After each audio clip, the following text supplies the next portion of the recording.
Hello, welcome back to the channel. Nigel here with you. Part 9 now, Wingnut Wings Wednesday number 9.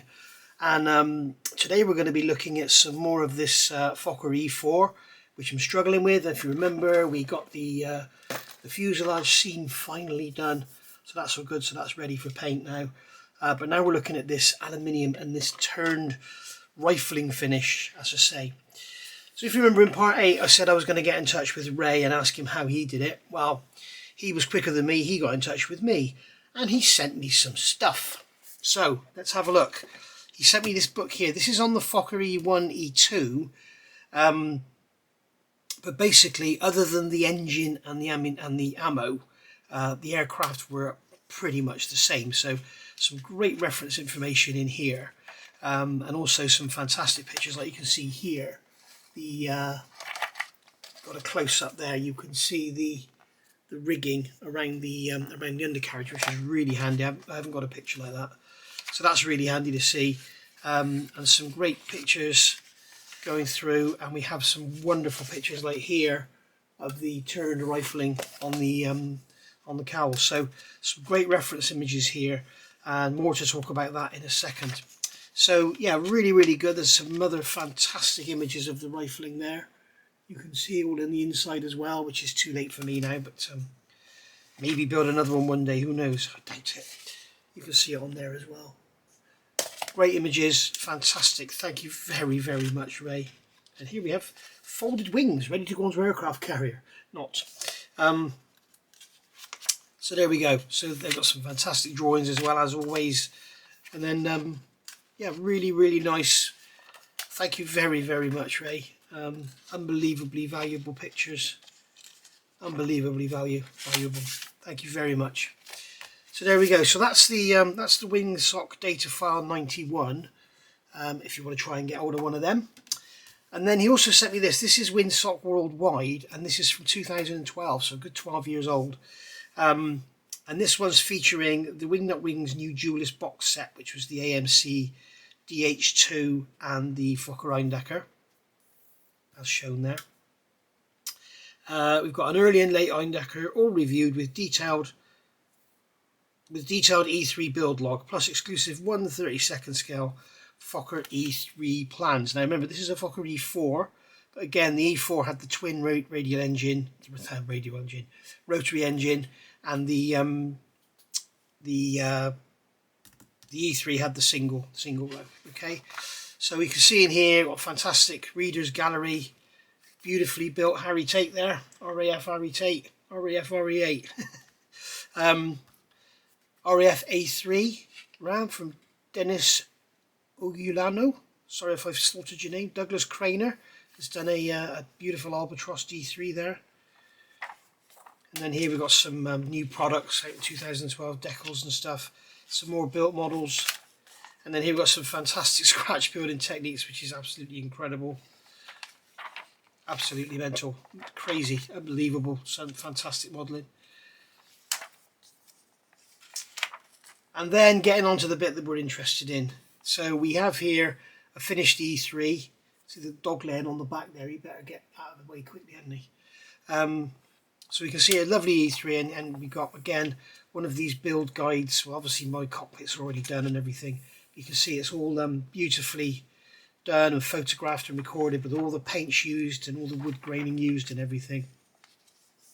Here you can see we've started on this turned rifled pattern, he's calling it. And then here we've got some beautiful drawings in 1/32 scale. Obviously they're designed to be pulled out. And then here we've got the cockpit going together. Obviously it's too late for me to do the rifling on the inside now, but never mind. You can see the cockpit there. Just remember in part 7, in Wingnut Wings Wednesday 7, I showed all my cockpit built up. So it's nothing like as nice as Ray's, but it's kind of somewhere near. Here he's talking about that joining the fuselage as well. He didn't have as much trouble as me. And then here we've got the engine going together. He's using aftermarket parts. Here he's talking about a panel in the floor or something. And I must read all this in detail.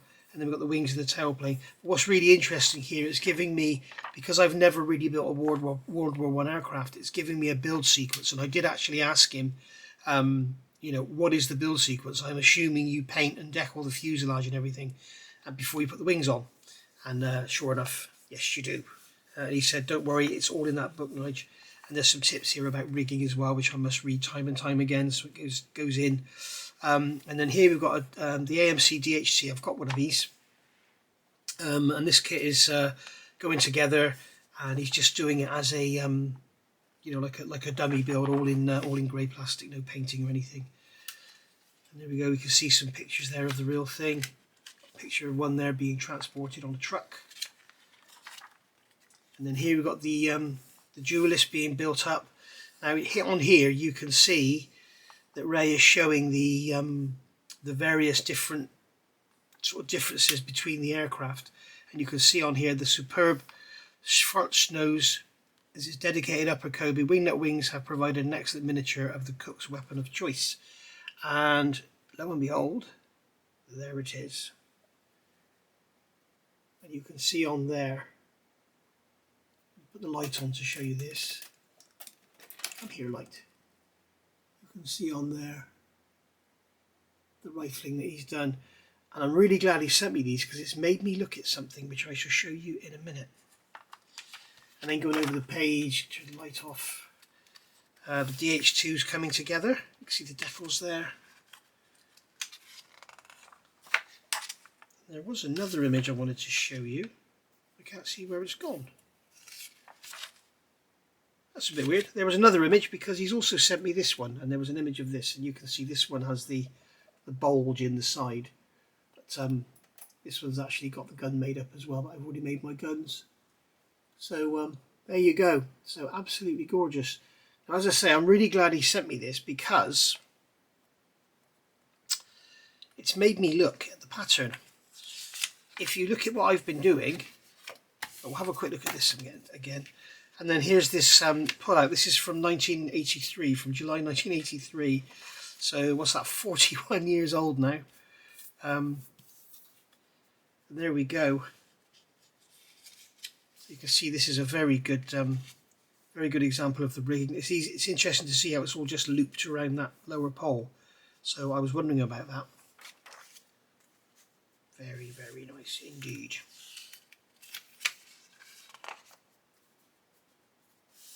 And then we've got some drawings here by Ronnie Barr, which are absolutely awesome. E.IV, E.IV, E.IV. This is all E.IV, so he sent me these specifically for my model. Thank you very much, Ray. And then here we've got some drawings, E3 and E.IV. You can see the extended nose of the E.IV. And there we go. So that's all the stuff he sent me there. So that's all going to come in really handy for this little build. Now, I've also got the bulge side there he sent me as well. You can see that. Again, he's done that rifling on there. So, very nice indeed. But I'm glad he sent me that because it made me start looking at the rifling. And what I've been doing, if you remember, I said I was going to get this pen. So I ordered this pen, and this came yesterday via Amazon. So we've got all our samples of paint here to try. So with this pen, what you have to do is pump the end, apparently, to get some paint out. Alright, and then what we do is we're going to do the pattern on here like so. But you'll see it's even fatter than the bloody other thing. It's, you see it goes light dark, right? But it's impossible to get a fine line. It's just not fine enough. So what I've done, I've gone back and looked at the other builds, and I've looked at Dave's Model Workshop, and I've looked at LPJ, and I think it was LPJ that used kind of the system I'm going to use. And what they've done is sprayed their model with Mr. Metal Colour 218 aluminium, okay, and then used a burnishing tool to put the pattern on. Well, I've got these little Anise Type 1 precision cotton swabs, and these are quite hard. If you keep them dry, they remain quite hard. So let's just get a fresh one out. I'm going to show you how I'm going to do it, and then I'm going to go away and do mine. Hopefully, today is Saturday. My paint is unfortunately knackered. It turned into a dry lump in the bottom of the jar, Now I've thinned it with levelling thinners, but it's still quite lumpy and it's impossible to get a good filter out, I suppose. It's still, you can see it all solidified around the top. So I've ordered a new jar. So hopefully that'll be here before Wednesday so I can paint my model. But I've done this wing here. Don't be confused with this one. This is called the Mr. Metal Colour, and this is called Mr. Colour Super Metallic. This is like a silver paint. If you look on this side, I can't do anything with it. I can't make a mark on it or anything. It's just a really good silver paint. Fantastic for doing bare metal finishes. This one is very soft. It's designed to be polished. And if I grab a cotton bud here, you can see that you can actually polish this. And you can get it really shiny. Now this little area here has been brush painted just as an initial experiment. You can see I can polish this with a cotton bud and it comes up almost like chrome. See the reflection of my finger in it. It's very good stuff. It's not very tough though, which is one of the problems with it. So here what I've done is painted this whole area here on this wing. It's been painted with that, and I've airbrushed it, and it keeps clogging the airbrush up because it's got lumps. You can see there's a lump there, and there's a couple of bits and pieces down here. So I've ordered a new pot. Now something I've been doing, you can see here what I've been doing to try and achieve the finish. I've been doing a continuous line. So if I once again use this Sharpie to show you what I've been doing, I've been trying to get the effect by doing this continuous sort of squiggly line. That's not what it's like when you look at it close up. It's actually, when you look at the way Ray's done it, it's actually a series of little snakes that aren't joined up. So if you see here, I've done on the right hand side is the continuous line, on the left is the broken up snakes. So if we go in and we just do a series of just shapes, make sure they don't cross each other. And we just literally touch the paint. What we're doing, we're kind of polishing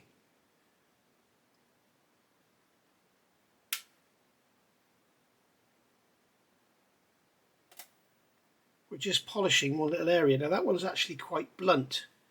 This end is a lot sharper. So you can see I can get much finer lines. Let's do it over here. I doubt if you can see what I'm doing, but so I just want to say a massive thank you to Ray, because he's actually, and this is going to take a lot of practice before I actually commit to the model. Plus I've got a couple of days to wait for the paint to come anyway.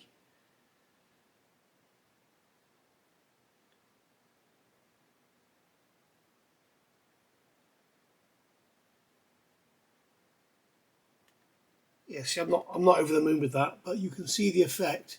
What I've been doing here is a continuous line, and over here is the broken line. I suppose what I could do, if I didn't like that very much, I could come along and sort of join some of these squiggles up.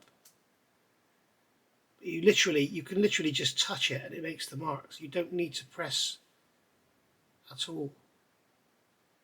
And the lighter you go, the thinner the mark. It's absolutely incredible. And if you use this fatter end,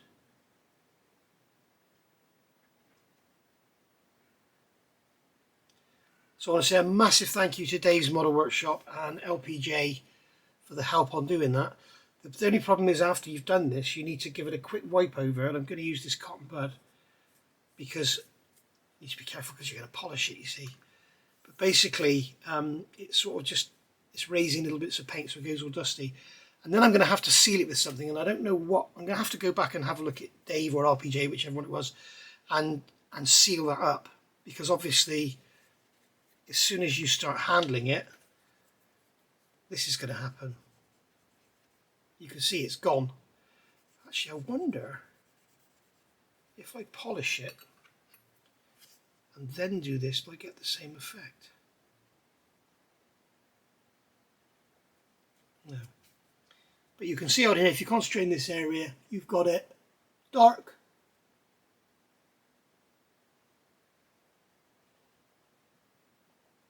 light, dark, light. And that's what you want it to do, is change from dark to light. And that's what it's doing. So yeah, thank you very much, Ray. Thank you, LPJ, and thank you, Dave's Model Workshop. So I'm going to go back and look at that video now, and then wait for my paint to come, and I'll be back with you like that. But it's going to be 2 or 3 days. Okay, back again. It was LPJ Models that used the technique with the burnishing tool. What he did then was sealed it in with Mr. Colour GX3, which is this one here. Okay, Super Clear 3. Sorry, GX100 Super Clear 3, which is a high gloss varnish, and I don't want a high gloss finish. So I've just sealed this one in with LP24 semi-gloss varnish. And as you can see, we now have this dull aluminium finish, but we still have the light effect.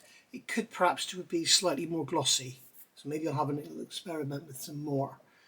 Maybe try a bit of LP9 over that, and I'll do another bit here and see what it's like with just the LP9 and nothing else. Back in a sec. Okay, really happy with that. If you see here, I've gone over with the LP9, but we have sort of lost some of the...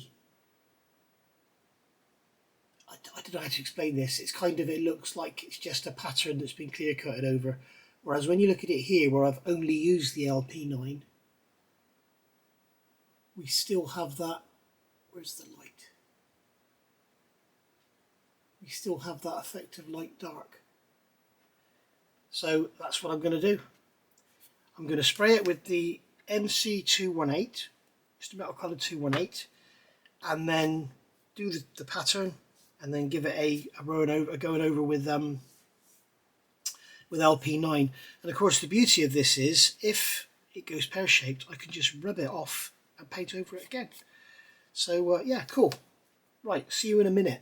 I said this a minute ago. A minute, well, like that for you, it's going to be 2 or 3 days for me. But this is actually the same day when I said that originally. Yeah, shut up, Paige. Okay, so here we are. It's Monday now, and I've had notification from eBay. It's been a real nightmare. Do you know? It's I've ordered this one, and I've ordered a dark iron as well, and the postage was £3.30 for if you buy one. So I ordered 2 of them, and the postage went to £6.60. So I had to send a message to the seller to ask if he would combine the shipping. But to do that, I had to commit to buy.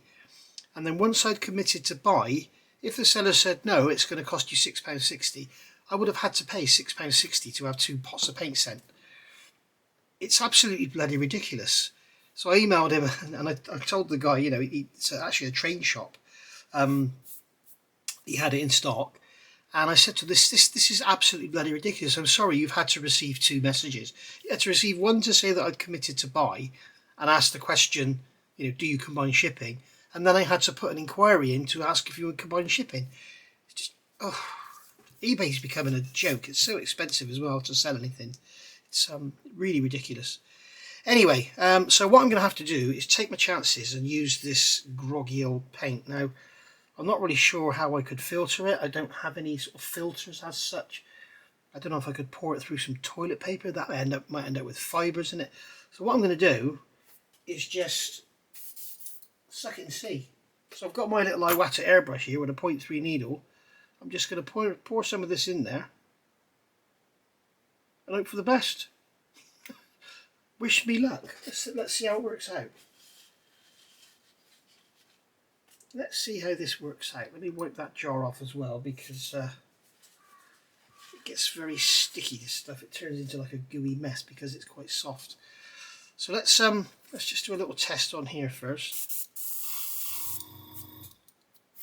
Feels a bit, the needle's stuck in the airbrush. The needle is stuck back. There we go. Obviously a little bit of paint on the seal. Didn't clean it out thoroughly enough, Nige. Okay, so that's spraying very nice, as you can see. So try that on the inside of here first. Yeah. Okay, I'm going to do the inside because I can practice on the inside.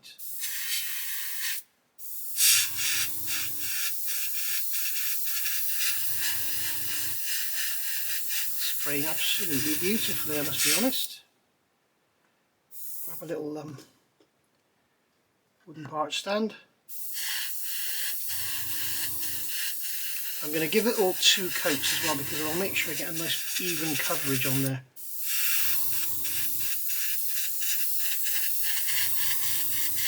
As you can imagine, when you come along to sort of burnish it, get it inside. As with all metallic paints, you get this sort of tip dry effect. So I'm going to grab my piece of paper towel here just to make sure we've got paint coming out.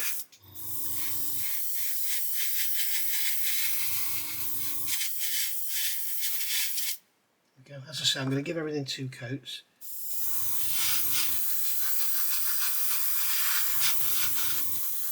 Get in there.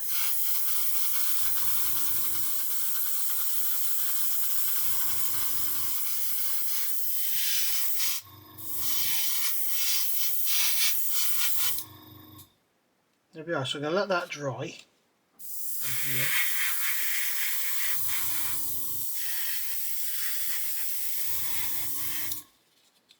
I bet you can't believe we're actually getting some work done on this thing. It's unbelievable, isn't it?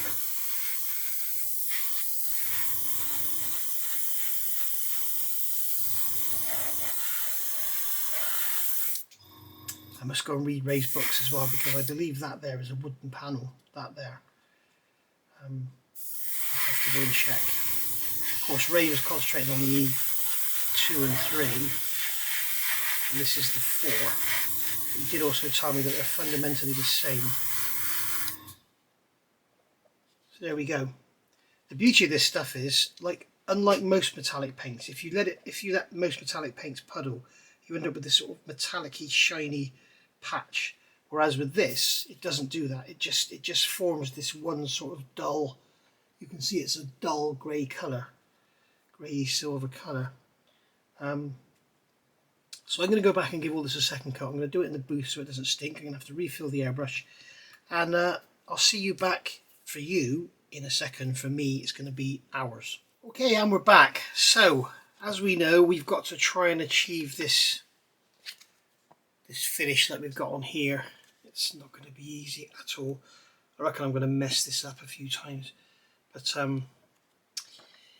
yeah, let's see how we go. We've got some great pictures, you know. I just want to have something on the bench to look at while I'm doing it.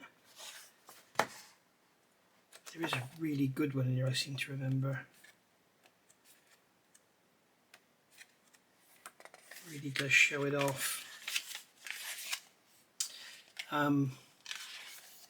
It's not going to be easy. It's not going to be easy at all. I know that. It does seem to be quite random, and there does seem to be variations between aircraft, which is a good thing. But I bet there are people out there that try to actually depict, you know, from actual photographs of the actual model they're building. I think it is that one I was thinking of. Yes, so we'll have that there. It doesn't want to stay open. I don't want to break the back of my Wingnut Wings manual, so I'll have it upside down. Right. So we've got this cowl fits perfectly over a micro bottle, the micro set, micro sol, micro mask. A little bit of blue tack in there just to hold it in place. So that's perfect for holding that. Got my trusty old block of wood with lumps of blue tack holding these in. Now this is 24 hours later, so I'm hoping it's going to work okay. If not, I'm going to have to repaint it and then do it within the 2 hours or whatever it takes. So for doing this effect, I'm going to use these Elise precision swabs, as I think we showed you before. Now we've got rid of the magazine, we'll put a light on. Here we go. And I'm going to start, I don't use that one because that's used. I'm going to start in the bulkhead area. So we'll just see. Yeah, it's working. That one's quite soft on the end. That's better. So you can see on there the kind of effect we're looking for.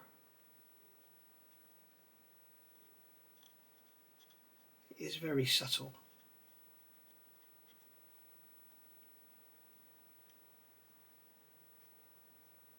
Oh, okay, what I need to do is push the stick around instead of flicking it. I need to actually push it around. The paint is, it looks like the paint is actually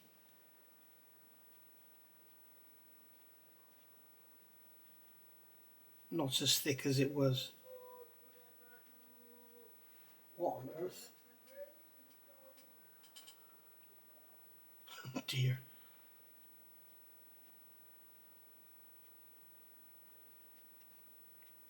Bloke giving us a song then. Hope we don't get copyright for that. Okay, so there you go, because you get the kind of idea. If you can see on there, and as it changes in the light, if I put the bright light on, maybe you'll see it better. As it kind of changes in the light, you can see the pattern. Now we need something a bit more dense than that. But do you know what? I think I need to paint this again and do it in less time, because it doesn't seem to be. When I did this, you can see this here is a lot more pronounced than that is. So I think I need to maybe cotton bud with a harder end on it.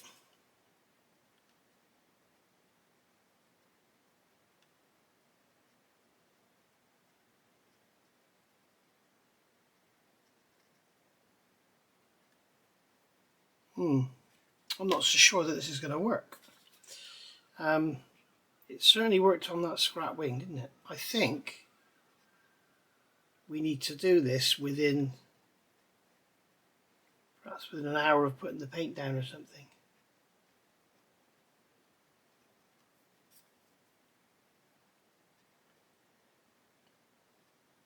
And then what we need to do is get a soft brush and just brush over the top to remove the sort of scrapings that we scraped up.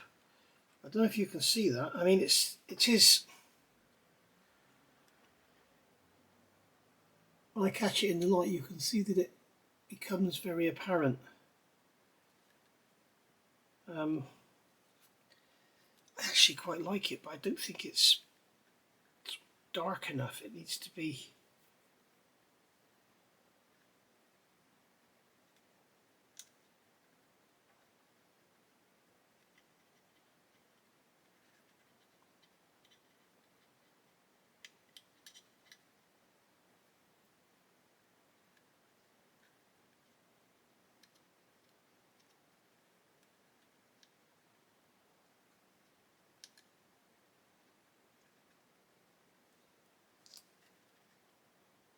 You can see that, it's there.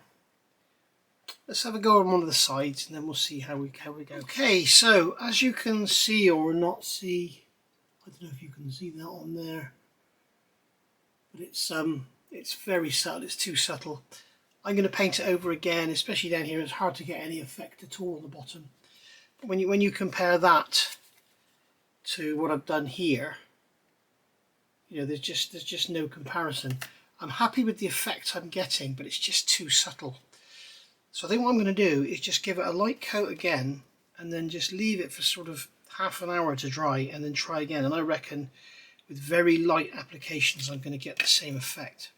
But you know, I've even tried using a cocktail stick with a sort of flattened end, and you do get an effect, but it's kind of, it's a bit too sharp, if you like.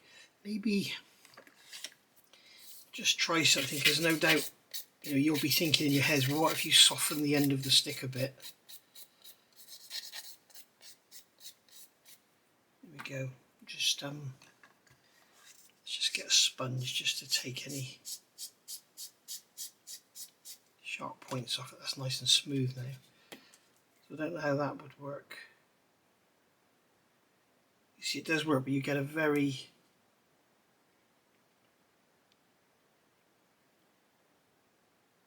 sharp line. It kind of almost looks like tortoise shell now rather than the effect we're after. I'm going to paint it again, go from there. Right, so we're all painted again. I also did part of this wing. This is literally 10 minutes, and you can see it is much easier to do. I've got one of the bigger Tamiya cotton buds here, and you can see that with no effort at all we can get the effect we're looking for, but it does need to be brushed off. Now those Tamiya cotton buds appear to be a little too sharp. I want a sort of softer effect, or a wider line if you like.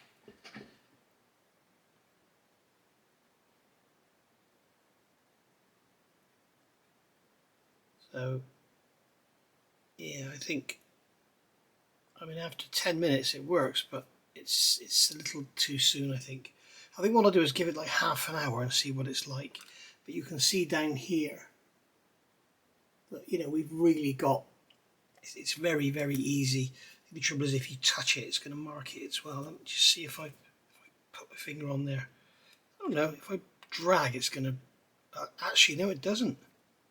It takes paint off on your finger as you can see, but the pattern's still there. So we don't need to worry too much about a gentle touch or a gentle rub with something. We shall see how we go. It's the other thing was, when I opened the jar, the paint had all sludged up again, so I've added loads more leveling thinner. So that is basically leveling thinner with a bit of silver pigment in it. So we'll have to do an experiment when the new paint arrives, just in case I'm misguiding you.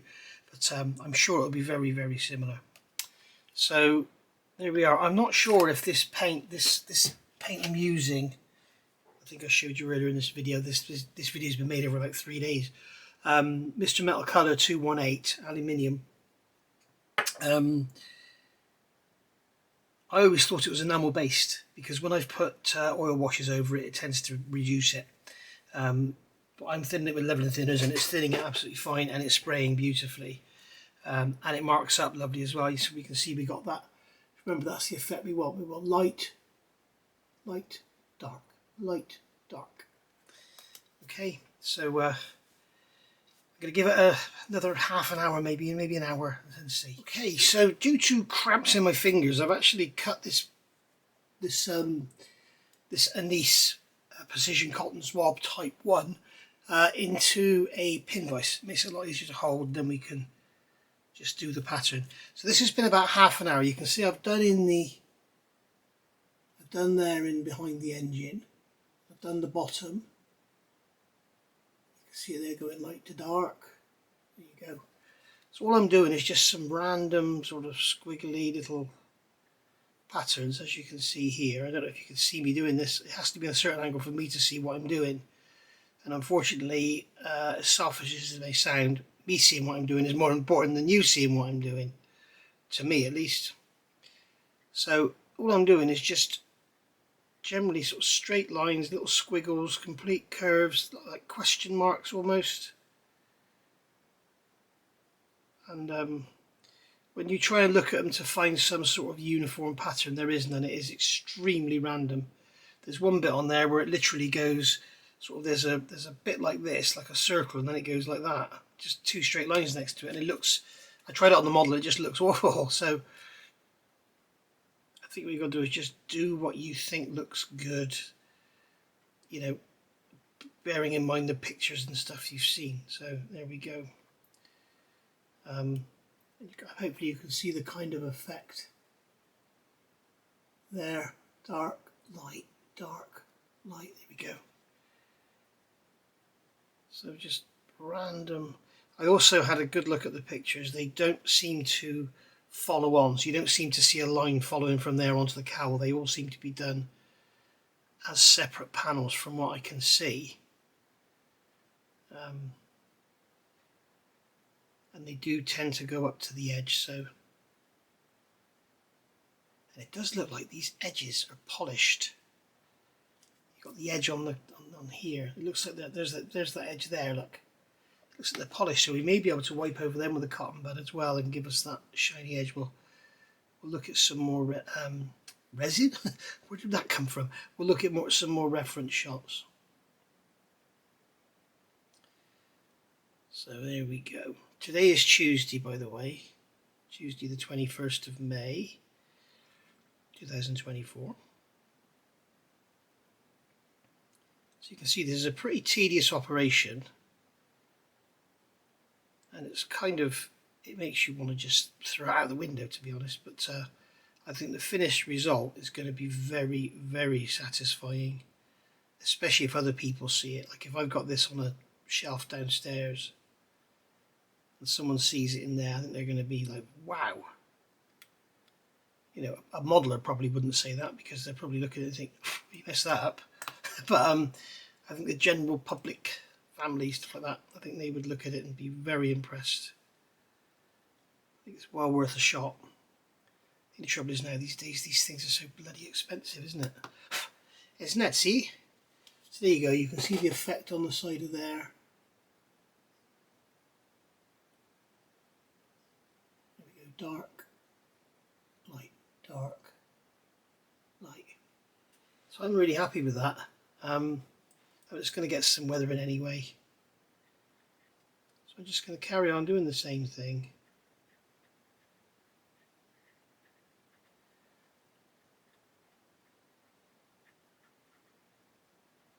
And I can feel the paint kind of starting to dry. I may have to do the other panels again. It could be that your window is between half an hour and after that. But please bear in mind, like I said, this paint was actually sludge that I've thinned out into an airbrushable compound with leveling thinners. So it might not be applicable if you've got a fresh pot of paint. But as I say, I've ordered a fresh pot of paint, but it's not going to be here in time to get this video out, so I thought I'd just go on with this. Because we're going to do this, brush it over and then seal it in. I'm not really too worried about the quality of the paint. There we go. See, I've got it a bit bitty there. It's a little bit too bitty, so I'm just going to join a couple of the lines up and make them into curves. And straight away it looks a lot better.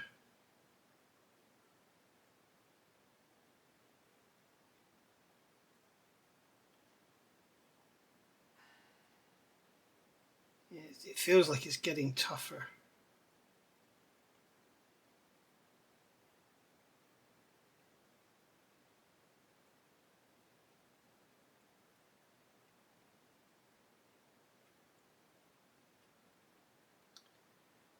Okay, so that's that done, and then we'll go up to here. I think my cotton bud is worn out, so we'll find another one with a nice sharp tip on it. There's one there. Get that in the pin vise. Just do a little test first. Yeah, that's fine.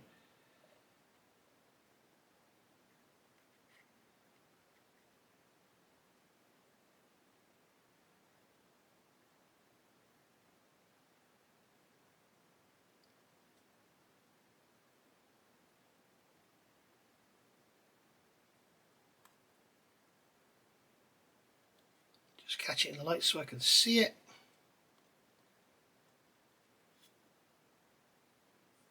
There we are. So that's our fuselage done. Okay. So I'm happy with that. That's exactly the effect I was hoping for. So let's have a look at these now. Let's see if we can do it on these. Let's start inside.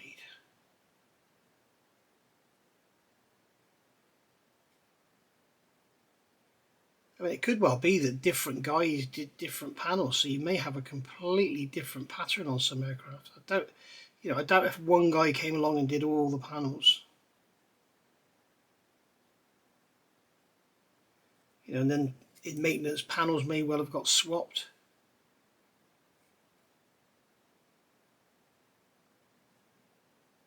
It's just a combination of curls, random question mark shapes, loose radii, tight radii, straight lines, little squiggles. Also notice the concentration changes as well, so you'll see me turning the cotton bud because one side is sharper than the other.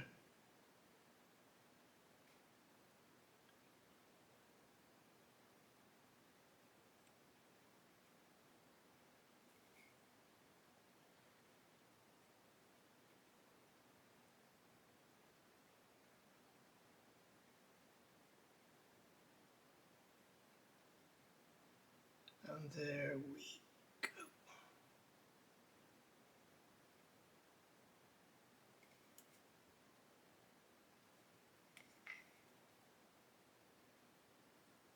See that pattern there? You can see all the raised bits, and all we're going to do is come along with a soft brush, just gently brush over it, and you can see how the effect changes.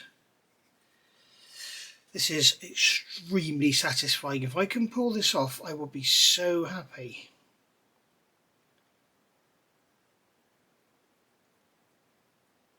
I'll tell you what, guys, I'm going to turn the camera off because you've probably seen enough, and I'll come back when I've finished. I've only got that and the cowl to do. We'll see how we go. Alright, there we go. Happy with that.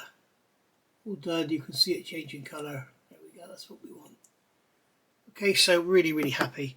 Now I am officially an idiot because I left this one in the box, and now when I come to do the marking on it, I can't because it hasn't been repainted. What a dickhead. So I've now got to go and paint this again, which means I have to clean the airbrush out again, and then wait for half an hour again so I can finish it again. Alright, so there we go, finally done. I ended up having to do it twice because I left it for like 20 minutes, half an hour, and when I did it, it scraped the paint off. So, I had to sand it all down and start again. So, no. So we got there in the end. We got there now with the pattern on there. So all happy with that. So what I need to do now is protect it, because obviously this is very fragile paint. If I rub my finger on it, it's going to polish it. So I need to protect it. And if you remember, a little while ago, a few days ago for me, we did a little test, and I found the best thing to do is just go directly over it with LP9. I think it's going to kind of eat into it because it is so soft. So I've got this LP9 here pre-thinned. So what we can do is come along with our airbrush, and here I am completely unprepared, and we're just going to put some in the airbrush, just like so, and we'll do a little test on here. There we go, that's spraying lovely. So we'll do this one here first, just put a thin coat down first, just a thin tack coat, and this will make it absolutely rock hard. And remember guys, if you are doing this process, once you put this down, you will not be able to go back and do any of the more work. And you can also see that what it's doing, it's toning, it's kind of darkening the silver, and it's making the chrome come through. It's working really well. I think I'll do that one last because it's going to be softest. But yeah, I don't know if you can see on the side there. It's very difficult to catch it in the light. Use the pattern. If I just go over lightly, just put a light coat down of the LP9, which is just a gloss clear.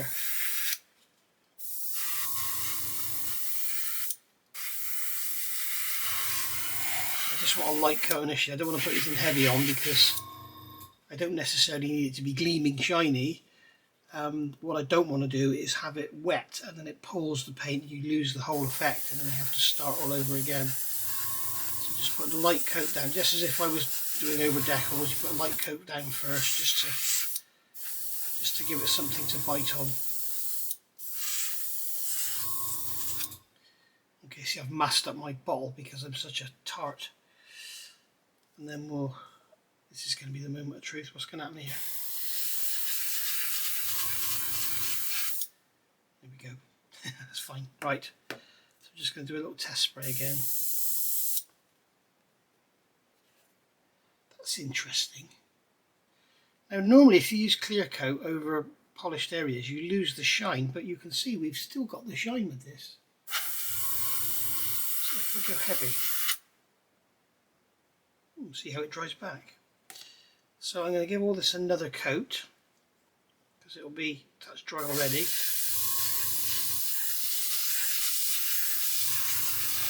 We can go a little bit heavier now.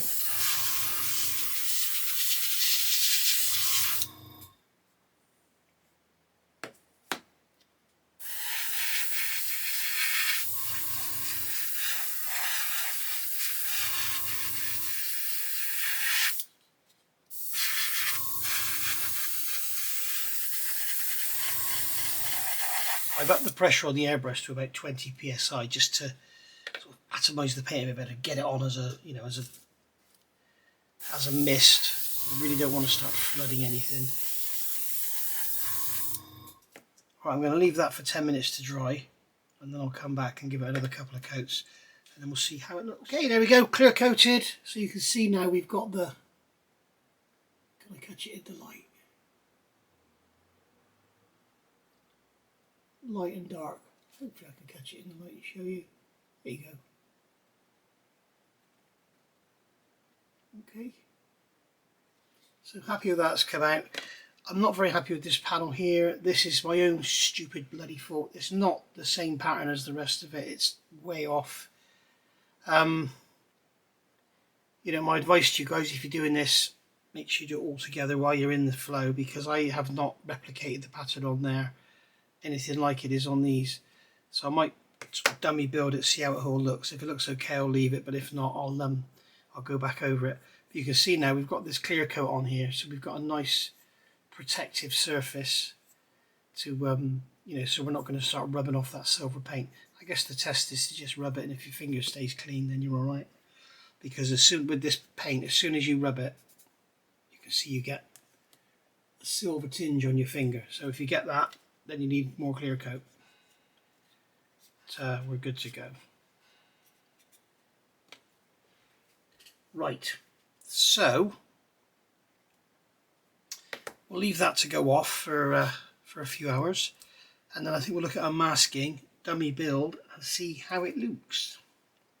Well, it's very precariously placed together. I'm going to try and tip it over and show you how it looks.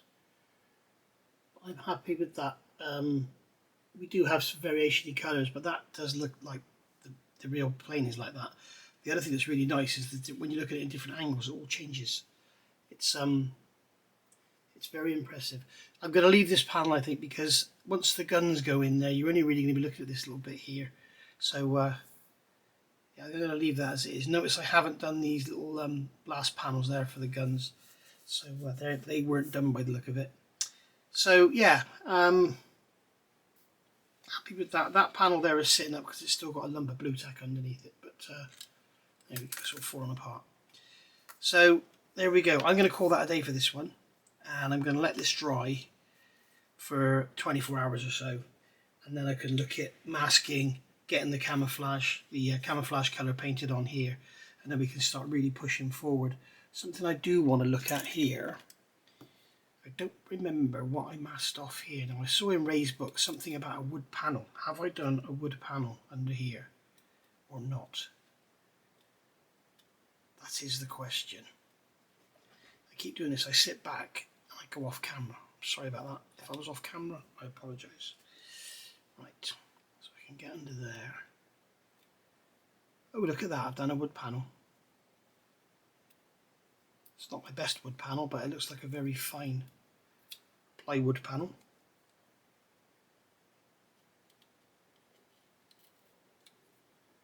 So yeah, you set that off against the aluminium. It looks quite good, doesn't it? You've got that wood panel in the base, so that's all good. The cockpit,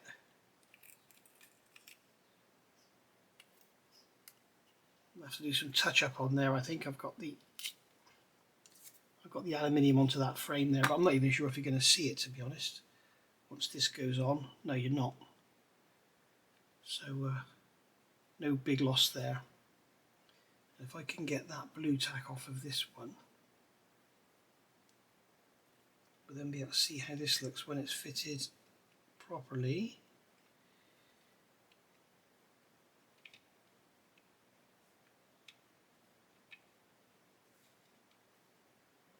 There we go.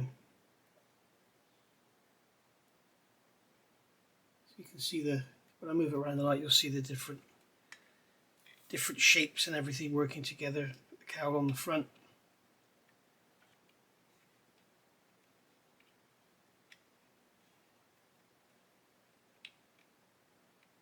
None of this seems to fit very well, to be honest. I'm not sure what's going on here.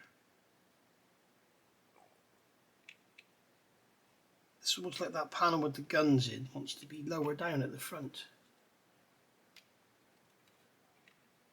Ah, I didn't have the cowl in the right place, that's why. There we go. There we are. All fitted up. Finally crossed this bloody bridge. That was one bridge I was dreading. I've lost sleep over this. Well, not lost sleep over it, but you know what I mean. So yeah, now we can just press on and it's going to be a normal build, and then we get rigging.